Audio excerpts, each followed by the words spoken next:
요한계시록 2장 18절부터 29절까지입니다. 요한계시록 2장 18절부터 29절까지 말씀 보겠습니다.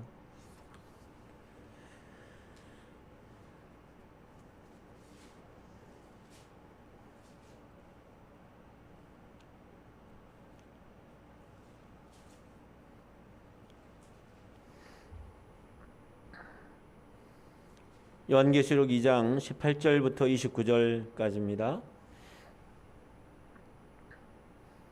같이 받들어 읽겠습니다. 두아디라 교회의 사자에게 편지하라. 그 눈이 불꽃 같고 그 발이 빛난 주석 같은 하나님의 아들이 이르시되 내가 내 사업과 사랑과 믿음과 섬김과 인내를 아노니 내 나중 행위가 처음 것보다 많도다. 그러나 내게 책망할 일이 있노라. 자칭 선지자라는 여자 이세벨을 내가 용납함이니 그가 내 종들을 가르쳐 깨어 행음하게 하고 우상의 제물을 먹게 하는도다. 또 내가 그에게 회개할 기회를 주었으되 자기의 음행을 회개하고자 하지 아니하는도다. 볼지어다 내가 그를 침상에 던질 터이요 또 그와 더불어 간음한 자들도 만일 그의 행위를 회개하지 아니하면 큰 환난 가운데 던지고 또 내가 사망으로 그의 자녀를 죽이리니 모든 교회가 나에는 사람의 뜻과 마음을 살피는 자인 줄을 알지라. 내가 너희 각 사람의 행위대로 갚아주리라. 두아디라에 남아있어 이 교훈을 받지 아니하고 소위 사탄의 깊은 것을 알지 못하는 너에게 말하노니 다른 짐으로 너에게 지울 것이 없노라. 다만 너에게 있는 것을 내가 올 때까지 굳게 잡으라. 이기는 자와 끝까지 내 일을 지키는 그에게 만국을 다스리는 권세를 주리니 그가 철장을 가지고 그들을 다스려 질그릇 깨뜨리는 것과 같이 하리라. 나도 내 아버지께 받은 것이 그러하니라. 내가 또 그에게 새벽별을 주리라. 귀 있는 자는 성령이 그에게 하신 말씀을 들을지어다. 아멘.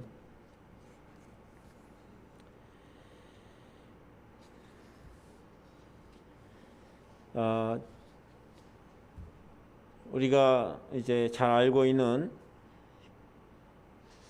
어거스틴이 있습니다. 어거스틴은 이제 초대교회 후에 아프리카 지역에서 이제 목회자로서 이제 중요한 역할을 감당했던 사람인데 기독교 역사에 중요한 획을 그었던 사람이죠. 젊었을 때 굉장히 방탕한 삶을 살았습니다.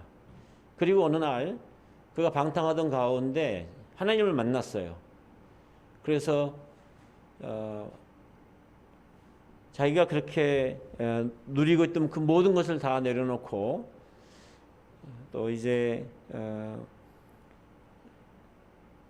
하나님과의 긴밀한 신앙생활을 하는데 집중을 하게 됐고, 그리고 결국엔 나중에는 그 당시에 이제 암브로시우스라고 하는 분이 목회하던 그 교회의 후임자가 돼서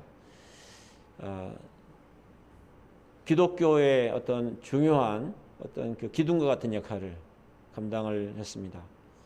그런데 그가 이제 하나님 만나고 나서 하루는 이제 길을 가는데 그 전에 같이 정말 친하게 같이 놀았던 이제 여자가 이 어거스틴을 부릅니다. 어거스틴, 나야 나 모르겠어? 그리고 이렇게 불렀습니다. 그를 본 어거스틴은 모른 척하고 그냥 지나가려고 합니다. 그러나 그 여자가 계속 따라오면서 어거스틴 나라고, 어거스틴 나야 하면서 다시 또 어거스틴을 불러 세웠습니다.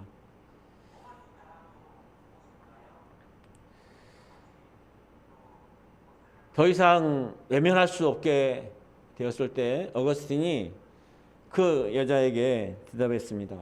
당신이 보는 어거스틴은 이전의 그 어거스틴이 아니요, 당신이 봤던 그 어거스틴은 이미 죽었어 라고 얘기하고 그 길을 갔습니다. 회개라고 하는 것은 과거의 나에 대해서 끝난 것입니다. 죽은 것이죠. 그래서 다시 이전의 것을 계속해서 한다. 그것은 엄밀한 의미에서 회개라고 하기는 어렵습니다. 물론 회개한 다음에 다시 또 동일한 죄를 지을 수는 있습니다. 그러나 근본적으로 끝났다고 하는 인식이 필요해요.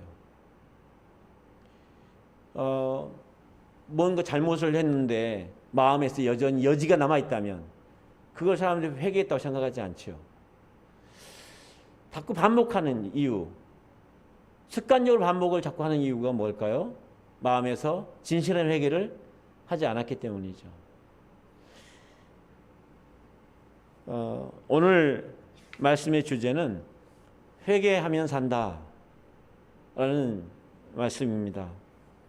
오늘 두아디라 교회에게 이제 말씀하시는 주님의 말씀이 나오는데, 두아디라는 이제 그 항구 도시였던 버가모 지역에서 남동쪽으로 한 64km 정도 위치해 있었습니다.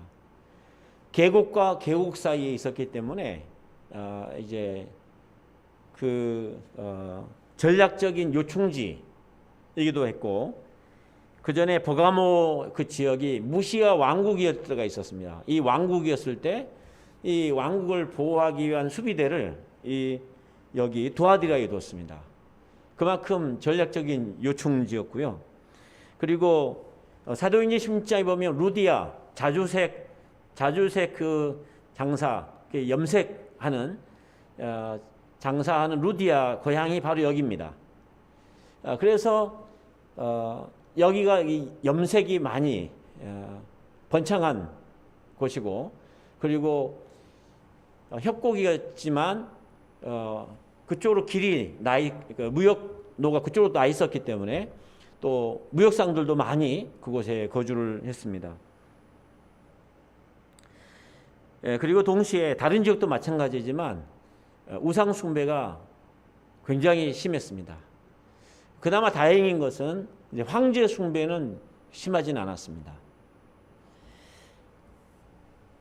그리고 이제 상인조합 길드라고 하죠. 상인조합과 같은 그런 역할을 이제 하는 이들을 통해서 우상 숭배가 서로 부추겨지기도 했고, 또 오늘 본문에서도 우상 숭배 굉장히 심했고 교회가 굉장히 큰 영향을 받았구나라는 것을 알 수 있습니다. 두아디라 교회는 주님께서 어떻게 말씀하시냐면 2장 18절 이렇게 얘기하죠. 두아디라 교회의 사자에게 편지하라. 그 눈이 불꽃 같고 그 발이 빛난 주석 같은 하나님의 아들이 이르시되, 이렇게 얘기합니다. 그 눈이 어떤 상대방이 있는, 나를 바라보는 어떤 눈이 있는데 그 눈이 불꽃 같아요. 이 말은 상대방을 꿰뚫어 본다는 얘기죠. 모든 걸 다 알고 있는 그 눈, 통찰, 직관에서 모든 걸 그 속을 다 낱낱이 다 꿰뚫어 보는 그 눈을 갖고 계신 분. 그분의 모습으로 이 두아디라 교회의 모습을 말씀하고 계십니다. 다 안다는 것이죠. 숨길 수 없이, 남김이 없이. 그리고 빛난 주석 같은 하나님의 아들이 얘기합니다. 그 발이 빛난 주석 같다. 이것은 이제 심판을 의미하죠. 주석, 심판을 의미하는데, 그분이 모든 것을 아시는 그분이 심판을 하시면 누가 그 앞에서 숨을 수 있겠어요? 그것이 불공정하다고 누가 어떻게 할 수 있겠어요? 그리고 그분은 하나님의 아들의 모습입니다. 하나님의 아들의 모습. 예수 그리스도의 신적인 통찰력을 가지고 이렇게 보는 거죠. 그리고 이 두아디라 교회는 아마도 바울이 에베소에서 3년 동안 머무를 때 사도행전 19장에 보면 3년 머무르면서 그곳에서 사역을 하거든요. 그때 그 인근의 교회들이 이렇게 세워지지 않았겠나라고 추정을 합니다. 그런데 여러 가지로 보면 실제로도 그 7교회 가운데서 가장 초라한 교회, 가장 규모가 작은 교회 중에 하나가 이 두아디라 교회입니다. 그런데도 불구하고 주님은 오늘 그 말씀을 굉장히 많이 말씀하세요. 관심을 굉장히 많이 갖고 계세요. 조그맣고 그리고 초라한 교회이기 때문에 별로 이렇게 한두 마디 하고 지나갈 것 같은데 그렇지 않으세요. 그러한 이 두아디라 교회를 향한 주님의 말씀을 보면 그 말씀 속에 혼합적인 그 신앙, 타협적인 신앙이 많이 보입니다. 하나님 앞에서 정말 순전하고 정말 정결한 신부와 같은 그런 교회의 모습이어야 되는데 너무 많은 타협이 그 안에 있어요. 그 주님이 좀 안타까워하시는 그 장면이 나옵니다. 두아디라 교회에 대한 칭찬이 먼저 나오는데 19절 내가 내 사업과 사랑과 믿음과 섬김과 인내를 아노니 내 나중 행위가 처음 것보다 많도다. 그렇게 얘기를 합니다. 놀랍죠? 내 사업, 이것은 그 이어지는 이런 사랑과 믿음과 섬김과 인내의 이런 영적인 사업들을 말하는 거겠죠. 이런 놀라운 것들을 가지는데 게다가 더 놀라운 것은 너의 나중 행위가 처음보다 크다는 거예요. 에베소 교회는 처음에는 잘했는데 나중에 실패했잖아요. 점점 식어서 나중에는 교리만 남고 경직된 신앙생활, 종교생활만 했는데 그런데 이 두아디라 교회는 처음에는 별로였는데 나중에 오히려 주님께서 기뻐하실 만한 보시기에 오히려 나중에 더 나았다는 거예요. 그런데 이어지는 책망의 내용을 보면 이 소중한 자원들이 이 소중한 하나님에 대한 헌신들이 무참하게 다 헛되게 만들 수 있는 혼합과 타협이 있다는 것을 알 수 있습니다. 20절 21절 함께 읽겠습니다. 그러나 내게 책망할 일이 있노라. 자칭 선지자라는 여자 이세벨을 내가 용납함이니 그가 내 종들을 가르쳐 꿰어 행음하게 하고 우상의 제물을 먹게 하는도다. 또 내가 그에게 회개할 기회를 주었으되 자기의 음행을 회개하고자 하니 아니하는도다. 아멘. 에베소 교회로부터 시작해서 그리고 서머나 그리고 버가모 교회 이렇게 에서버두 이렇게로부터 시작되는 그 사빌라까지 4대 교회, 빌라델비아 교회, 라오디게 교회에 이르기까지 사실은 다 인근 지역이잖아요. 그리고 그 당시 어떤 유행처럼 번지고 있던 그 그리스 철학과 또 무속과 신화 그리고 종교들이 뒤섞여서 만들어진 잘못된 신앙이 이제 두아디라 교회도 그대로 나타난 것을 볼 수 있는데 이세벨이라고 하는 여자를 얘기를 합니다. 이 이세벨은 실제 이세벨이 아니죠. 실제 이세벨은 구약 성경에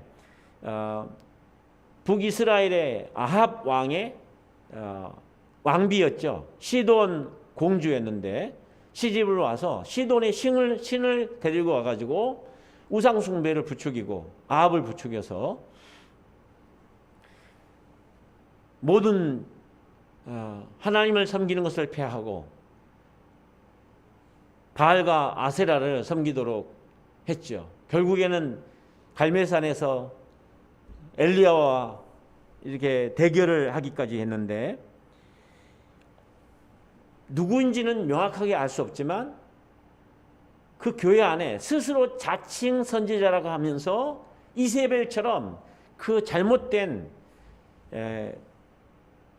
음행한 짓을 교회 안에 부추기고 마치 그것이 괜찮은 것처럼 하는 이가 있었다는 것이죠.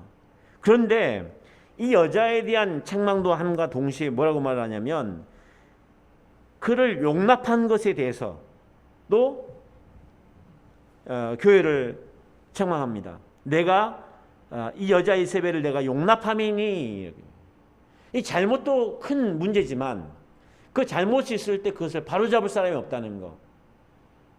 그것도 큰 위기를 가져오죠. 그래서 내 종들을 가르쳐 행음하게 하고 우상의 제물을 먹게 했다. 결국에는 작은 것들이 큰 것들을 무너뜨립니다. 작은 쥐구멍이 댐을 무너뜨리듯이 우리가 작은 것을 가벼이 여기면 안 되죠. 오히려 작은 것이 모여서 큰 것이 된다는 사실을 기억하고 늘 깨어 있어야 되겠죠. 그래서 이러한 이세벨과 같은 영향력을 가지고 무언가 우리를 좌우하려고 할 때, 교회를 좌우하려고 할 때, 또는 교단을 좌우하려고 할 때, 또 우리 자신을 좌우하려고 할 때 우리가 분별할 수 있어야 되고, 무엇보다도 나 자신이 깨어 있을 때 많은 사람들을 살리는 역할을 합니다. 하지 말라고 소리친다고 되는 게 아니라 그렇게 하면 안 된다고 큰 소리 치고 멱살 잡고 한다고 되는 게 아니에요. 오히려 그렇게 하면 싸움만 나죠.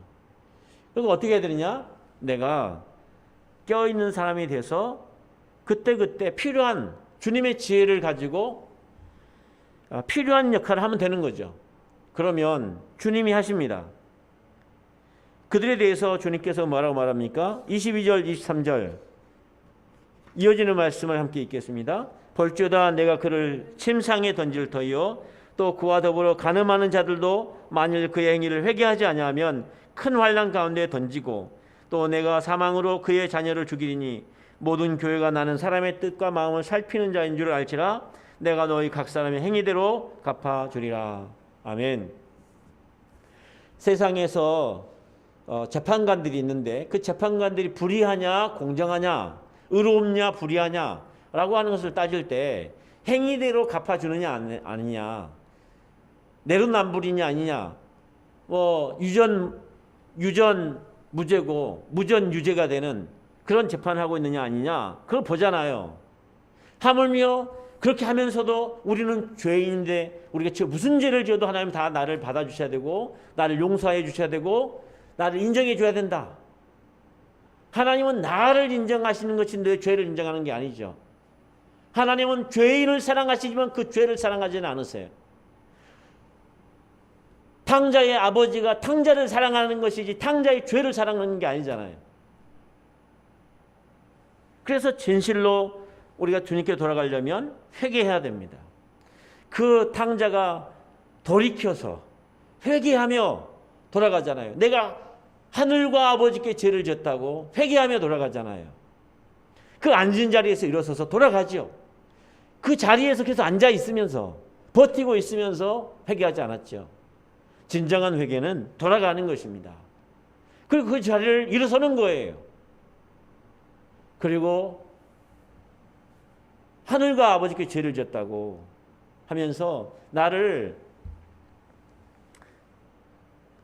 대해서 허락해준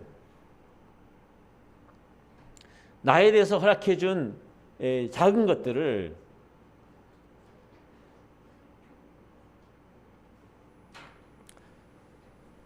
주님께서 붙잡아 달라고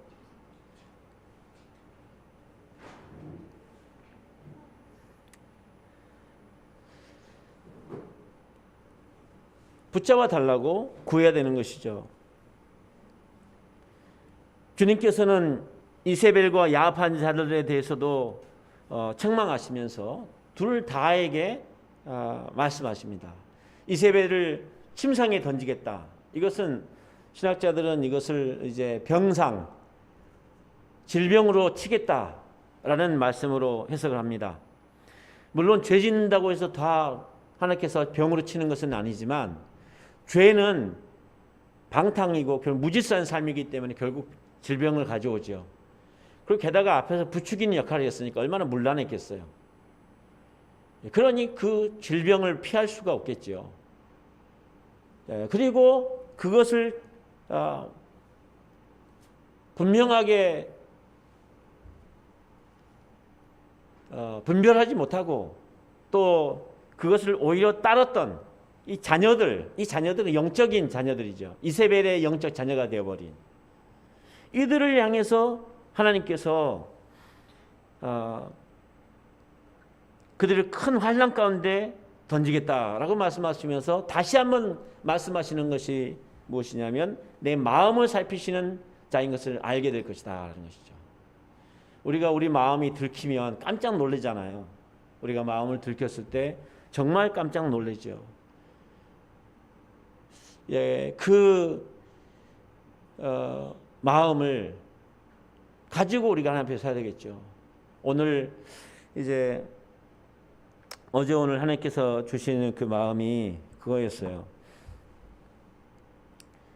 이제 5학년 3반이 새해가 되어서 5학년 3반이 됐는데 한 해 한 해 시간이 갈수록 점점 하늘이 가까워지는 거죠. 저는 이제 부모님이 계실 때는 부모님을 바라보느라고 내 순서는 생각을 못했는데 제가 이제 아버님도 돌아가시고 어머님도 돌아가시고 나니까 그 다음 순서는 나더라고요. 내가 어렸을 때 우리 부모님 보면서 부모님 언제 돌아가실까 가끔씩 생각했던 기억이 나요. 나도 결국엔 그렇구나 라는 생각이 들면서 내가 남은 시간들을 정말 소중하게 잘 보내야 되겠다라는 생각을 하게 되었습니다. 이런 두아디라 교회를 향해서 칭찬과 책망을 하신 주님께서는 격려를 하십니다. 격려하시면서 잘해라. 그 격려가 24절 25절입니다. 함께 읽겠습니다. 24절 25절 요한계시록 2장 24절 25절입니다. 요한계시록 2장 24절 25절 같이 읽겠습니다. 두아디라에 남아있어 이 교훈을 받지 않냐고 소위 사탄의 깊은 것을 알지 못하는 너에게 말하노니 다른 짐으로 너에게 지울 것이 없노라. 다만 너에게 있는 것을 내가 올 때까지 굳게 잡으라. 이 사단의 깊은 것은 이제 영지주의자들이라든지 또 잘못된 교리를 갖고 있는 사람들이 자기들이 하나님의 깊은 것을 알고 있다고 속이는 어떤 것들이 있어요. 우리가 우리만의 영적인 지식을 갖고 있어. 영지를 알아. 이 영지를 가진 자만이 천국을 소유할 수 있어. 이런 거짓된 이 속임을 얘기를 하는 거짓된 지식을 얘기를 하는데 사실은 그런데 그것이 하나님의 깊은 것이 아니고 사단의 깊은 것인 거죠. 그래서 그것에 속지 말고 너희가 이미 그 받은 복음 처음에 그렇게 바울이 그 요한이 칭찬했던 19절에 내 사업과 사랑과 믿음과 섬과 인내를 아노니 라고 하는 이 복음에 근거한 진실한 신앙 그것을 끝까지 잘 잡으라는 것이죠. 그러면 된다는 거예요. 그러면 다른 것들이 다 해결이 돼요. 그 말이 결국에는 복음 대신 예수 그리스도 하나님의 아들 대신 예수 그리스도 안에 답이 다 있다. 다른 것에 마음을 빼앗기지 마라 라고 분명하게 말씀하시는 것이죠. 그리고 약속을 주십니다. 26절, 27절, 28절까지 함께 읽겠습니다. 이기는 자와 끝까지 내 일을 지키는 그에게 만국을 다스리는 권세를 주리니 그가 철장을 가지고 그들을 다스려 질그력 깨뜨리는 같이 하리라. 나도 내 아버지께 받은 것이 그러하니라. 내가 또 그에게 새벽별을 주리라. 아멘. 이기는 자, 이 이기는 자는 끝까지 내 일을 지키는 자입니다.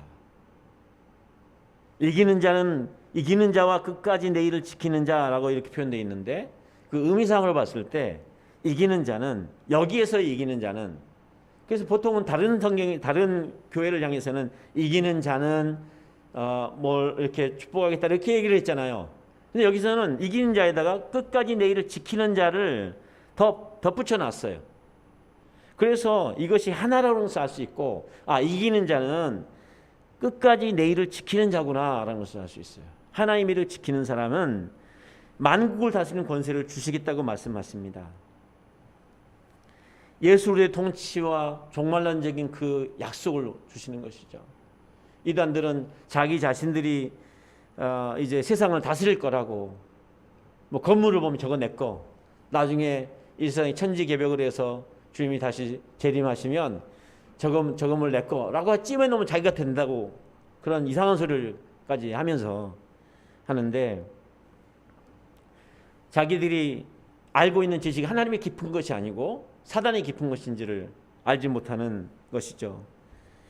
우리 속에 있는 야망이나 잘못된 생각들, 이것들이 있으면 결국에는 사단에게 낚시밥에 걸려서 넘어지는 것이죠. 여기 내가 그에게 새벽별을 주리라 라고 했는데, 요한계시록 22장 16절에 보면 나 예수는 교회들을 위하여 내 사자를 보내어 이것들을 너에게 증언하게 하였노라. 나는 다윗의 뿌리요 자손이니 곧 광명한 새벽별이라 하시더라. 예수님이 자기 자신을 뭐라고 말하냐면 광명한 새벽별이라고 말씀하세요. 자기 자신을 주시겠다고 말씀하세요. 하나님 나라에서 가장 큰 상이 뭐예요? 자기 자신을 주시는 거죠. 그럼 전부 다 주시는 것이죠.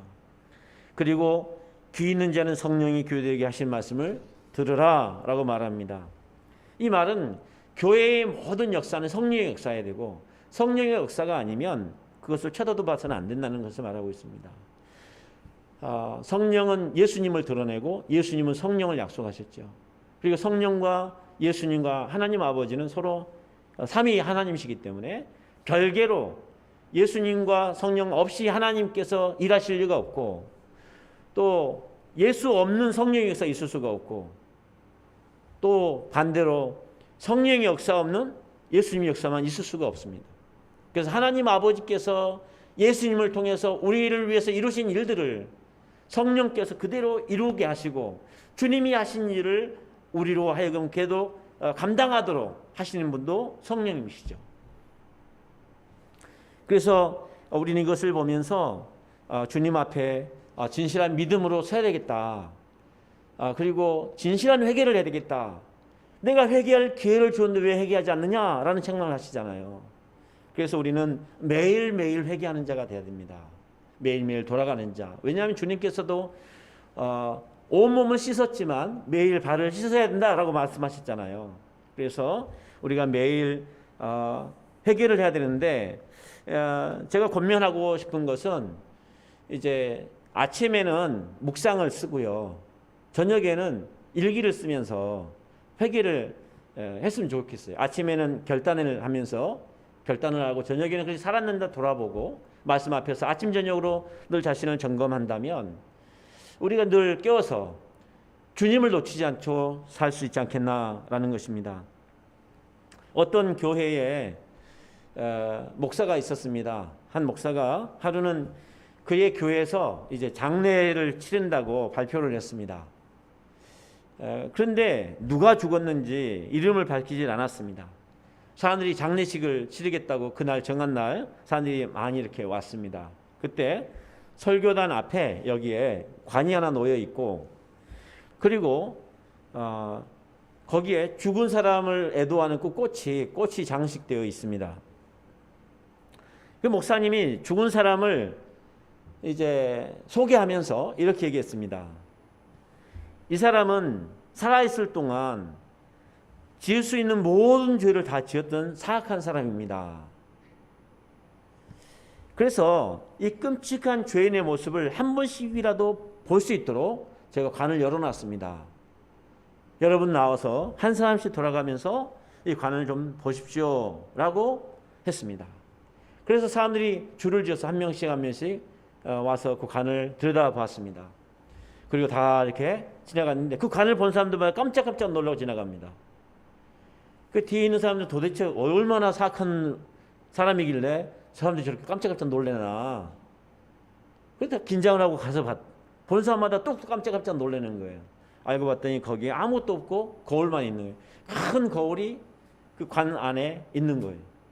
그 가운 속에서 본 것은 자기 자신이었어요. 우리가 십자가에서 죽었어야 될 죄인이었잖아요. 그게 내 자리잖아요. 두 강도 그 자리 내 자리잖아요, 사실은요.